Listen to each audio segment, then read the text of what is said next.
Bonjour à tous et bienvenue dans cette nouvelle vidéo donc consacrée encore une fois à Power Query et notamment ici à apprendre à comment on peut transformer des sources qui sont mal structurées pour pouvoir ensuite les restructurer efficacement pour pouvoir les analyser par la suite.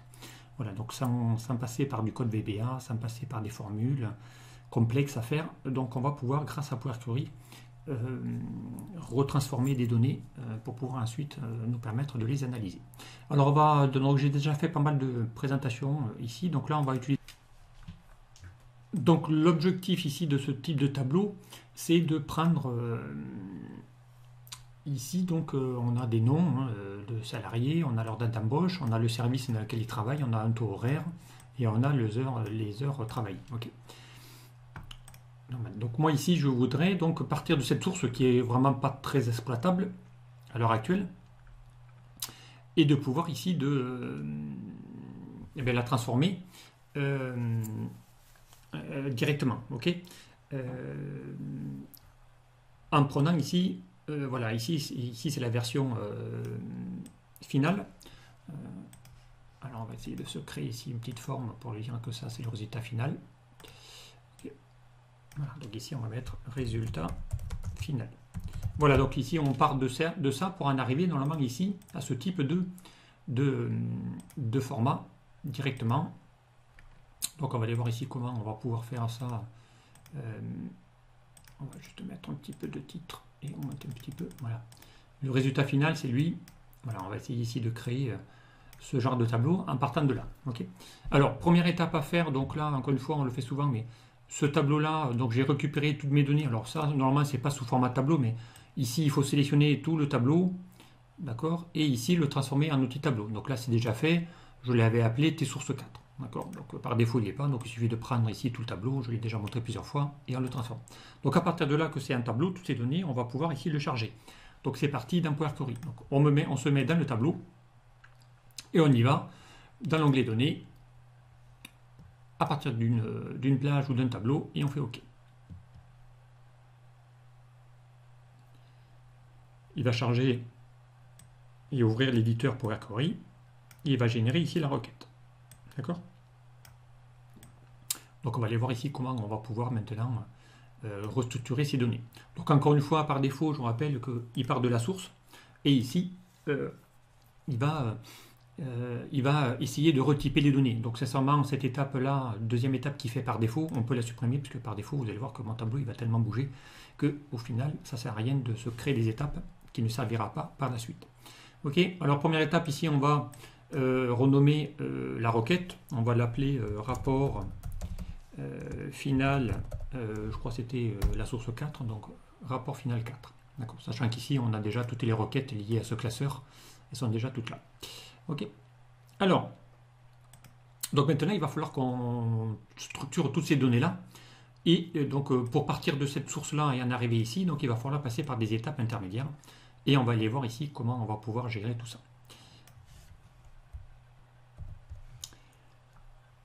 Alors, la première étape, déjà, c'est de quoi? Si je prends ici la colonne des items, on a ici la colonne totale et on a ici, je vous rappelle, on avait des lignes vides. Entre chacun des salariés, on avait une ligne vide devant et puis juste avant le total. Donc ces lignes vides, on va les voir apparaître ici avec des nuls et on a ici la ligne totale. Sachant que la ligne totale, on va pouvoir ici la retirer aussi, on n'en a pas besoin dans notre source. Pourquoi? Parce qu'au final, la source totale, c'est la multiplication du taux horaire que multiplie l'heure. Donc vu que c'est des champs calculés, on n'a pas besoin, on va pouvoir le refaire après automatiquement avec ma requête. Donc on va lui dire d'aller retirer tous les nuls et en même temps la colonne totale. Donc ici on va cliquer dans le bouton de filtre et on va lui dire de ne pas prendre les nuls et de ne pas prendre la colonne totale. Dès que je fais ça, boum, ça va déjà nettoyer votre source. On n'a plus que les données qu'on a besoin dans notre source. D'accord? Donc ici on va lui renommer l'étape, on va l'appeler filtre colonne.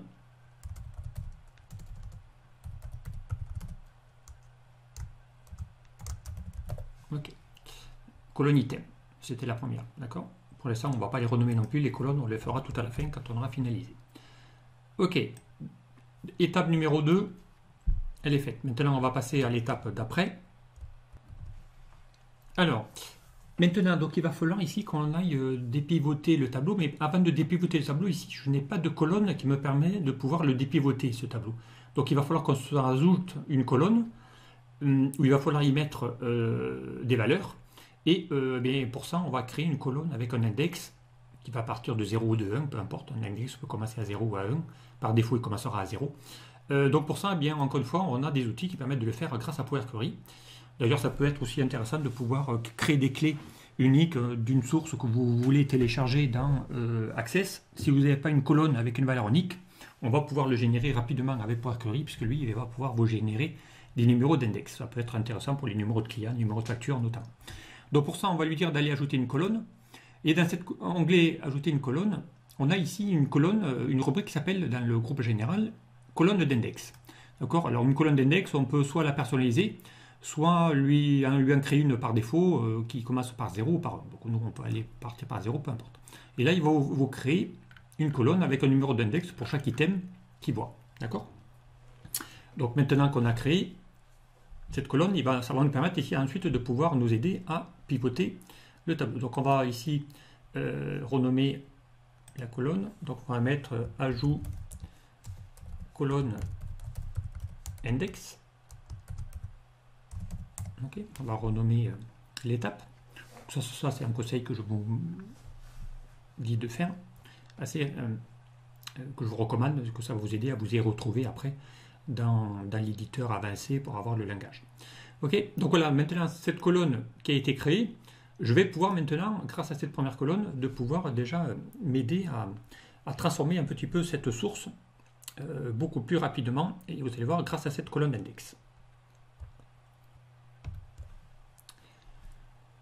Donc maintenant, il va falloir lui dire d'aller pivoter donc ce tableau.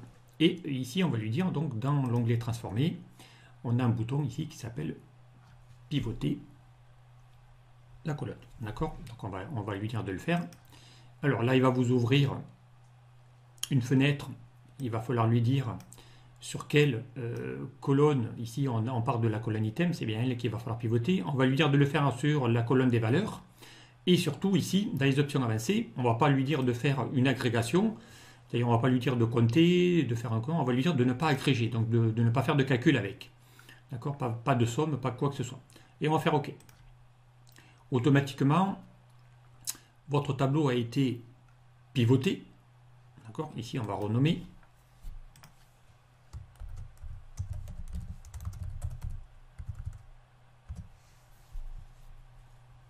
OK? Donc maintenant, on a une colonne ici. On va augmenter un petit peu la feuille, la table, pour aller voir un petit peu la dernière colonne. Donc maintenant, on a déjà quelque chose qui va un petit peu nous aider. On a une colonne des index, on a une colonne des noms, on a une colonne des dates d'embauche, on a une colonne service, on a une colonne taux horaire et on a une colonne des heures travaillées. Donc là, on a déjà des données qui ressemblent un petit peu à quelque chose de structuré. Si ce n'est que là, on a ici en gros une sorte de diagonale, puisque derrière on avait une info pour quasiment chaque intitulé. Donc ici on a d'abord le nom, décalé en dessous on a la date, décalé en dessous on a le service, décalé encore en dessous on a le taux, et ensuite et ainsi de suite. Donc ici il va falloir qu'on essaye de remonter tout ça au même niveau. D'accord? Donc on va aller voir ici comment on va pouvoir faire ça grâce à Power Query. Donc, maintenant, donc on a vu qu'il faut qu'ici on a polarisé, donc il faudrait qu'on essaye de prendre ici, de remettre au même niveau, par rapport ici à mon nom, sur la première ligne, des noms là, des salariés, il faudrait qu'on aille récupérer la date, la poser là, la maintenance, la poser pareil, au même niveau. Donc pour ça, ici, la première, elle est tout en haut, c'est les noms. On va prendre ici ces colonnes-là, les 4 dernières colonnes, et on va lui dire d'aller compléter les nuls par le haut. Donc on va lui dire de les remplir par le haut. Donc soit on fait clic droit, sinon ici encore une fois dans l'onglet transposé, on a ici un petit bouton qui s'appelle remplir, et là on va lui dire remplis-le-moi vers le haut. Donc j'avais déjà fait il n'y a pas très longtemps un tuto qui montrait qu'on pouvait remplir par le bas. Et bien là on peut remplir par le haut. L'avantage que ça a maintenant de remplir par le haut, c'est que ça remet exactement les mêmes en-têtes, les mêmes intitulés pour toutes les lignes. Mais l'avantage, c'est que ici, on a bien maintenant une ligne avec le nom, la date, le service, le taux horaire et le nombre d'heures travaillées. Pareil ici, pour Monsieur Tropose, on a aussi la même chose. Donc maintenant, même s'il y a trop de lignes, donc ici on va déjà faire une étape intermédiaire, c'est renommer. Donc ici on va mettre remplir vers le haut. Ok. Maintenant l'étape c'est de lui dire, bah, écoute moi à la rigueur, je n'ai pas besoin de garder le reste. Là où il y a tous les nuls, je peux les supprimer parce qu'il y a de la redondance là. Donc on va aller lui dire dans la colonne des noms de retirer tous les nuls. Il suffit de les défiltrer. Et on fait OK. Donc automatiquement maintenant j'ai tous mes tableaux avec mes noms, mes dates d'embauche, mon service, mon taux horaire, mon heure travaillée. Donc là ça ressemble un petit peu déjà à mon tableau finalisé qu'on a ici. Donc à partir de là on a quasiment presque fini. Donc ici on va mettre renommer, filtrer les nuls. Ok, c'est ce qu'on a fait. Ici, ma colonne d'index, sincèrement, elle m'a servi pour pouvoir, dans la première étape, de pouvoir pivoter mes tableaux en colonne. Et bien, cette colonne, on n'en a plus besoin. On peut lui dire d'aller supprimer la colonne. D'accord? Donc ici, on va la renommer, on va mettre supprime colonne index. Ok? Et maintenant, donc on a quasiment fini. Il va falloir maintenant lui dire d'aller... eh bien, c'est la dernière étape. Hein. Maintenant, mon tableau, il est exactement comme je le souhaite. Je vais pouvoir faire des analyses avec maintenant. Il ne reste plus qu'à faire la dernière étape que par défaut, il essaye de faire tout au début, à savoir formater les champs. Donc, lui, les noms, il a bien détecté, c'est bien du texte. Mes dates d'embauche, c'est pas du texte et des dates. Il faut lui dire non, il faut que ça soit une date. Donc là, il va mettre une vraie date avec un calendrier.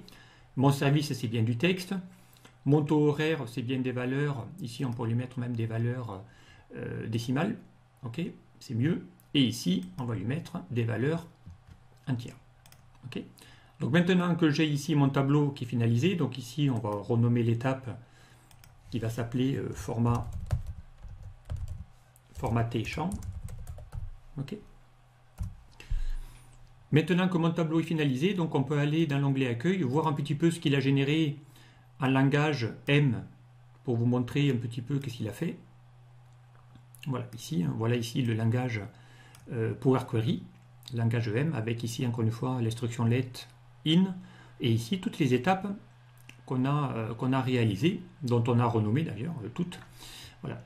Et chaque ligne c'est une étape. Je rappelle, une étape c'est une ligne séparée par à la fin par des virgules, sauf la dernière qui n'a pas de virgule. Je rappelle, devant une ligne on ne peut pas mettre de virgule. Et ici, dans quoi? Eh ici c'est la dernière étape qui permet d'avoir un tableau finalisé. Ok, on fait OK. Donc à partir de là, on va lui dire d'aller fermer et charger dans. On va lui dire de le mettre, je ne sais pas moi, dans la feuille existante. À partir de la cellule, on va le faire ici, à partir de la cellule K par exemple, on fait OK. Et on fait OK. Donc là, ça y est. J'ai ma requête qui a été créée directement. Donc ça, c'est assez pratique. Donc si maintenant, j'en crée ici un quatrième, ici, on va créer un quatrième enregistrement. CTRL-C. Et ici, on va se faire un CTRL-V. OK. On va se créer ici une petite ligne supplémentaire. Pardon. J'ai dit une ligne. Voilà. Et ici, on va l'appeler, je sais pas, tiens, hop.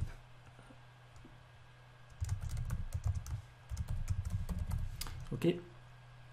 Allez, date d'embauche, on va mettre ici, je sais pas moi, une date au 15 mars 2015, par exemple. 2015, pardon.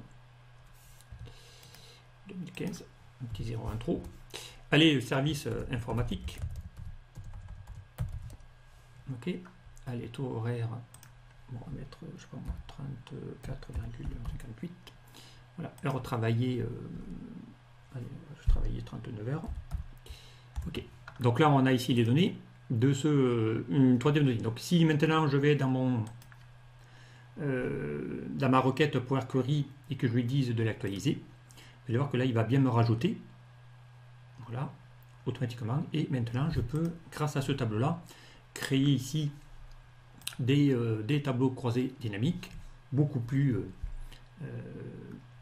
beaucoup plus intéressant. Donc ici, on peut aller dans l'onglet insérer, insérer un tableau croisé dynamique pour pouvoir analyser cette source un peu plus efficacement. Donc ici, on va créer juste un petit tableau tout fait, où on va lui dire ici, tiens, par service, on veut le taux horaire et le nombre d'heures travaillées. D'accord. Donc ça, c'est assez pratique à faire. Donc ici, on va lui dire d'aller renommer, on va mettre taux horaire. Ok. Par défaut, évidemment, il va changer. Ici, on va mettre double-clic pour accéder au nom personnalisé. Et ici, on va mettre total heure. Ok. Alors là, ici, à chaque fois, si vous ne voulez pas qu'un TCD bouge à chaque actualisation, ça c'est assez énervant d'ailleurs. On va pouvoir aller faire un clic droit sur le TCD, option du tableau croisé dynamique. Et dans les options du tableau croisé dynamique, vous avez ici un petit bouton qui est toujours coché, qu'on peut décocher, qui permet d'ajuster ou pas automatiquement la largeur. Moi, je ne veux pas qu'il ajuste à chaque fois qu'il enregistre. Et ici, on va mettre service. Okay. Donc à partir de là, eh bien, je peux aller insérer un segment. On peut le faire par nom, par exemple, j'en sais rien. Moi, peu importe. Hop.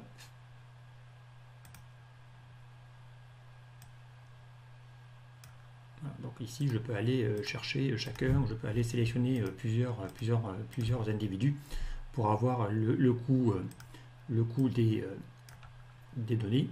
Et on pourrait aussi les avoir par date. Donc là, on va créer carrément un segment chronologique. D'accord. Donc je vous rappelle que vous pouvez aussi le faire maintenant à partir d'un TCD, sans avoir à repartir à chaque fois. Hein. Dès que vous êtes ici, vous allez ici dans la date et lui dire d'insérer un segment chronologique. Donc vous pouvez le créer directement à partir du TCD. Donc un segment chronologique, on va le faire remplacer ici. Voilà. Et ici, on peut les avoir par année et par trimestre, pourquoi pas. Donc ici, je peux avoir les années par défaut. Voilà, ici, je les ai année par année d'embauche et ainsi de suite. Donc on a quand même ici pas mal de choses qui peut être assez sympa à faire. Voilà, donc comment aller ici à partir d'une source qui n'est pas totalement structurée. Aller ici faire via une requête Power Query, avoir un tableau beaucoup plus structuré qui vous permet ici de pouvoir faire des calculs notamment directement. Ok, allez, je m'en arrête là. Donc voilà encore une fois la puissance de Power Query. On peut vraiment transformer des choses à partir d'une source. Il y a plein d'outils qui est inclus dans Power Query qui vous permettent de transformer les données. Allez, je vous dis à très vite sur de prochains tutos.